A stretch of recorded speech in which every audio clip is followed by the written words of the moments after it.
Hi, everybody. Welcome back. This is Ann Gussiff, and I am here with Eric Schulman for the Pro Video Pages webinar and podcast series. And we just finished recording with Eric as he talked about the 13.5 things that you won't do to build your business. And if you haven't already listened to that, I encourage you to go do that. The link will be down below in the description. And if you haven't already heard the webinar, just a reminder, I'll tell you, Eric is a serial entrepreneur with over 50 years of frontline sales experience, and he's been nationally recognized as a sales trainer and coach since 2003 and has helped more than 4,000 sales professionals double their commissions and income in less than a year. And Eric, I want to thank you for joining us for the series and actually looking at things from the perspective of the professional service provider who also has a role in sales, because they don't have somebody selling for them.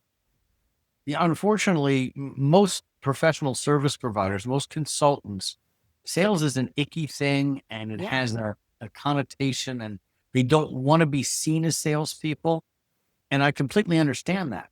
Salespeople don't want to be seen as salespeople. Yeah. And it's unfortunately, it's something that we have to do as part of the business. And if you learn to do it properly, it can actually be a very fun part of the business. Think of it as getting to know people, finding out about their business, developing a relationship with somebody, and figuring out together if there's a fit, rather than the you hold them down, I'll go through his wallet school of sales that most people think sales is about. It's not that at all, not when it's done properly.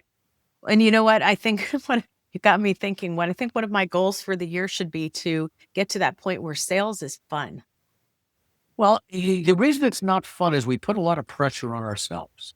I got to get a client. I got bills to pay. I've got employees to pay. I got rent to pay. And so we're under pressure, and we go into a meeting with somebody and we get what I call commission breath. We smell like a hungry salesperson, even if we've never sold anything and we're an account. They can feel when you're hungry. So you can never be hungry in going into a sales call. Yeah. I go in any sales meeting with anybody with the impression of, all right, let's see what happens here. Yeah. And my first question is, okay, so why are we here? You pretty much know what I do. I have an idea what you do. Why are you meeting with me? Why are you taking the time? Yes. Yeah. And let them get started telling you why they're there, because they showed up for a reason. And then it makes the meeting about them and not about you. Yeah. We've got so many questions here I want to ask you, but I want to start by asking you, how did you get set up in business doing sales? I was 12 years old and my dad opened a record store in Levittown, New Jersey. 6 months later, the Beatles were on the Ed Sullivan Show. So all through high school, I was the kid whose dad owned the record store. One day we got busy. I know your mom said, don't talk to strangers. My mom said, go wait on that stranger. Oh, hi, can I help you? And so I started learning to talk to strangers when I was 12, 13 years old. By the time I was 15 or 16, I was selling $1,000 Les Paul guitars when you could buy a good used car for less than $1,000 in the 60s. So that's how I got started in sales. It was just sort of, and I was a natural at it. I enjoyed it. I liked helping people make decisions. And interestingly enough, ethical sales is not trying to sell the most expensive thing. It's selling whatever's the right fit for the other person. I've actually taken people from an expensive musical instrument package down to a much more reasonable one, because the kid wants a Les Paul, but dad's sweating bullets. He doesn't want to spend $1,500. And I said, look, why don't we buy this one here, which is $300, and that amp, the package is $600 or $700. And dad says, thank you so much. Yeah. Rather than, and the dad could have written the check, but that's ethical selling. Think about the long term, only let people buy what they need and make sure that they're going to win bigger than you. Yeah. That makes sense. And you've been in a sales role or connected to sales in some capacity pretty much ever since? I left the family business around 1980 and started a direct mail, direct marketing firm. Started my 2 downstairs bedrooms. In 5 years, I grew it to the largest one in Orlando at 17,000 feet, 54 full-time people, moving millions of pieces of mail. Sold that in 93. About 8 months later, I met Sharon. She had a wonderful little bakery called Sprinkles Custom Cakes. We grew that together and got it up to 15 wedding cakes a week, doubled her prices, sold that about 3 years later. Then I Mhm. spent 8 years in the consulting world, selling consulting for a company, the only real job I've ever held, up in New York, Boston, and then back to Florida. And in 2003, when they decided they were going to limit my income, I opened a sales training business, did that for 16, 17 years, sold it just before the pandemic. He Mhm. closed down during the pandemic. I had a non-compete, did some consulting work, and I'm doing sales training again because it's who I am. I'm a Yeah. hunter. I'm a hunter who teaches other hunters how to hunt. Yeah. I'm Yeah. not a guy who sits in a room and teaches sales training. I'm a guy who will do everything that I tell you to do, and I'll do it in front of you. So, who do you like to work with best? Huh. And that's not necessarily your ICP, but, just Who do I tell like me. working with best? I like working with entrepreneurs and salespeople who are open to new ideas, Mhm. who get it quickly, who realize it doesn't have to be their idea to be a good idea, and who are willing to take the line to master the skill. I have a good friend, actually a client of mine who's now a good friend, who's a golfer. He's a scratch golfer, and he spends hours on the practice tee, but he can shoot 70 or 71 with no problem. I couldn't hit 70. I hit 70 on one side of the golf course. Okay. Mhm. But he puts the time in. But he also put the time into learning what I do and learning how to utilize it. And I saw his income go from $55,000 in 2004 to 255 in 2005 in commission. And Mhm. he's been number one with T-Mobile, I think 8 or 10 out of the last 15, 18 years in whatever division they move him to because he utilizes the skills. Yeah. And that's really good point that sales is a skill. And same with marketing that, you don't just know it. You have to learn. And with sales, it being a skill, like you mentioned in the webinar, you can't just, or as Sandler said, you can't teach a kid to ride a bicycle at a seminar. Yeah. Um, so how much effort does it take for people to master it? I worked at it tirelessly. You're always getting better. It's like when I learned to play guitar, I picked up the guitar, learned a few chords, and my brother had taken guitar lessons for about 2 years prior to that. And I picked up a guitar, learned a few. In 2 months, I was playing better than my brother, and he gave up the guitar for a number of years. It was discouraging for him. But how much work are you willing to put into it? Yeah. You can get good at anything if you put the time in. What did Malcolm Gladwell say? An outlier, 10,000 hours to be an expert. Put your 10,000 hours is 5 years at 40 hours a week. Yeah. So it's going Well, to take to own something, to make it muscle memory. It takes 6 months to a year. And to truly own it and think in the language is going to take you 3 to 5 years to do anything. so what would you say to the professional service provider who maybe they came out of corporate and they've never had to even think about selling? They've got to bring home the bacon, so to speak, because maybe they were laid off or just situations changed and they find themselves selling their own services. They Wha- have to find a way to be comfortable with talking about sales, with talking about money, with talking about problems with people. They got to stop trying to sell a solution and do a diagnosis first. They need a process I'm not going to, without being self promoted here, I would tell people go to a class, whether it's one of my classes or somebody else's class, and see if the trainer resonates with you. Does the philosophy agree with the way that I want to sell? Is it consistent with my ethical boundaries? Am I going to be doing good in the world with it? And is it a process that I can learn and internalize? Mhm. And find somebody, whether it's me or somebody else, who's going to process that you're willing to put the time into. Because nothing happens till you sell something. You have no cash flow until you go sell something. So you've got to be selling. And Well, and whether I you, think I'm in sales. I've been married to Sharon for 32 years. Every day I am selling her on staying married to me. Okay. So don't think that people every day, if you have kids, you're selling them on where we're going for dinner, where the family vacation is going to be. So don't think that you're selling your coworkers and where we're going to have lunch today. So don't Mhm. say you're not in sales just because it doesn't say sales on your business card. Sales is influencing somebody in the direction you'd like them to go. That's all it Mhm. is. So what would you say to somebody who is thinking about watching the webinar and then what would they get out of it? If your business isn't growing the way that it should, if you're willing to admit as an owner that maybe you're not doing all of the things that you should or could be doing. And maybe because you're not good at some of them, the webinar will point out some things that you probably already aware of, but it'll give you 5 or 6 things that you probably haven't even thought about. And it'll give you 5 or 6 things you can start doing something immediately on. Any one of these things will improve what you're doing from a business standpoint, will improve your growth and improve your curve in terms of where the business is going. It's what you choose to implement. Change is uncomfortable for everybody, but there's no growth without change. So can you tell me a little bit about how do you sell if you're not comfortable with it? This may sound funny, but tell the person you're talking to. Say, listen, Ann, I got to be honest with you. I'm not a salesperson. I'm very uncomfortable with even being in any kind of a sales process. This conversation with you makes me uncomfortable, but I know I do want to help you. So can you help me get through this? Yeah.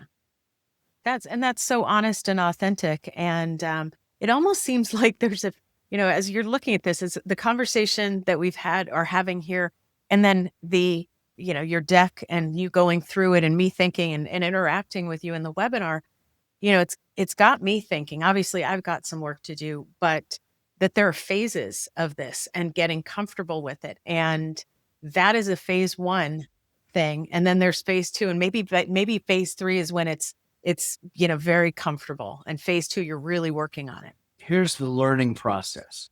First, you have to believe that something will work. You see something, you hear a technique, you hear a 30-second commercial or a question, and you go, wow, I think that'll work. That might work. Yeah. The next step is moving from believing to knowing.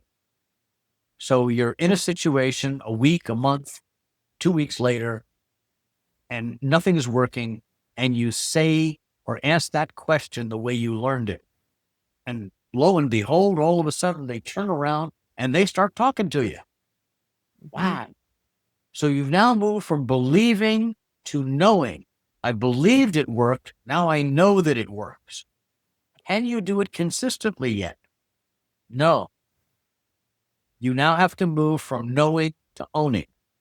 So it's first you have to look at these concepts, whether it's me or anybody else, and say, all right, I believe that that'll work.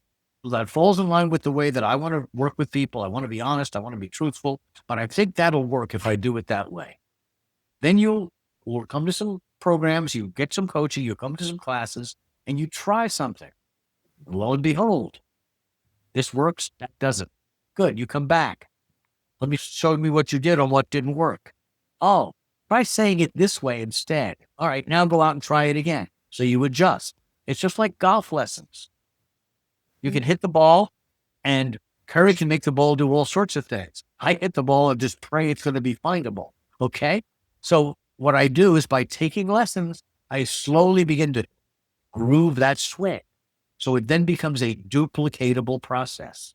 Mm-hmm. I can't do it any other way. This is the way I've been and the way I've sold for the last 30, 40 years. So when I sit down with people, I have to think about what comes next, because I can stay in the moment and be fully present with them, because I know what we're going to talk about once we get through this first portion of the conversation. Right. We're going to talk and get to know each other a little bit. We're going to get that wall down. We're going to agree what we're going to talk about and what the outcomes for today might be. We're going to talk about the problems and issues and challenges. We're going to talk about money. Is there money available? How much is available? What if your service is $5,000 and they have $1,000 available? Well, when we finally get to talking with them about it, right now we're going to deal with it. Where did you get the idea you could fix a $40,000 problem for $1,000? Right. What do you think it's really going to cost? And they got to get that budget up a little higher. So you say, all right, I can fix it for less than what their budget is. They're qualified. Yeah. Talking about decision with them, how they make decisions, when they have to make this decision by. We got to make it by the 1st of the month, October. I got no leverage. Got to make it by the 1st of May. We got 2 weeks. Let's get this done. Mm-hmm. Okay. Big difference. So they're now a fully qualified prospect. Now you show them what they just said they wanted to buy within the price range they said they wanted to buy it at. Is this what you wanted to fix? Do you think that'll fix it? Is that what you wanted to pay? So what do you think you should do? Yeah, exactly. I mean, Exactly. there's no closing involved. There's no Right. pressure involved. That's the proper way to sell somebody. Now, Yeah. 130 different processes in that, but that's simply the way it is. Figure out what's wrong, make sure you can fix it, make sure they got the money, make sure I'm dealing with a decision maker, and just show them what they said they wanted to buy if you can provide it, and get out of the way and help them make a decision. Yes is a decision, no is a decision. I need to think it over is a no normally. Get them to realize that. Thank you. Thank you. Hey, we've been talking. I've loved everything that you said, and there's so much great meat in here. We are coming to the top of the hour, and got a couple last questions that I ask my guests. The first one is, what is the coolest part about working with a client? What just lights you up? When they call me back after working with me for 3 to 6 months and they say, man, you've changed my life. You've changed my wife's life, my kid's life, my husband's life. We can take the vacations we want to. Because you really can have, what I do, I can have that much of an impact. Well, my friend went from 55 to 250 plus in a year. His husband still works, but doesn't have to work. Right. So you literally change the whole trajectory of somebody's life. So when they succeed, I tell people I get the warm fuzzies 2 different times. The first time is when your check clears my bank account, and the second time is when you tell me how much money you're making. And you know what I have to say to that is that, to the people listening, is that, think about this. You can spend money on all different types of things to help you get better at running your business, about marketing, about selling, about delivering your service. But honestly, which is the thing that is going to actually move the needle and get you to that place where you can start breathing more easily and feel confident that you are actually attracting and closing the people who should be doing business with you, because it's what they need. And it was their idea to sign on with you. Sales is that important. It really Well, is. my corporate vision statement and personal vision statement is 6 words: have fun, help people, make money. Or have fun, help people make money. Just move the comma. Yeah. And the bottom line is that if you make sure you're always wanting to make the prospect win, and you are literally on their team, and you do not let them buy anything unless they are going to win if they do what you tell them to do, that's ethical selling, and you will succeed at whatever you do. Thank you. Okay, another question. What is the technology must have? Is there some kind of app or tool or anything that just you couldn't live without these days? And you can't say your computer or your phone, The technology must have. or even just something that's Yeah. that's fun that you've discovered recently. Huh. This is going to be funny, but I'm resetting up a record player because I was in the record business for 20 years and I still have about 600 albums that haven't had a needle on them in 10 years. Yeah. So my technology must have right now is a new turntable. Oh, there you go. Love that one. And then you've got a chair that you sit back in and just listen, Oh, right? yeah. Okay, we've talked about so much here, but in 1 to 2 sentences, what would you hope that our listeners take away from our conversations? Sell is not a 4-letter word that begins with S. You can use it in polite company, and nothing happens until you sell something. So get the idea that sales is something dirty, and sales is something where you explore with them what they actually need, and you point them in a direction, whether it's towards you or towards somebody else, and you help them on their journey. Thank you. I like that. And then what would you consider to be the most important reasons someone should go and watch the webinar? Don't go watch the webinar unless you want to make more money this year. Just, There you if you do one of the things that I tell you to do that you're not doing, it'll add thousands of dollars to your top line. If you do most of them, there's no reason you can't double or triple what you're doing right now. And if anybody has questions about them, feel free to contact me or attend one of my classes as a guest. If nothing else, I'll entertain you for 90 minutes and you'll probably take something out of it you can go make money with too.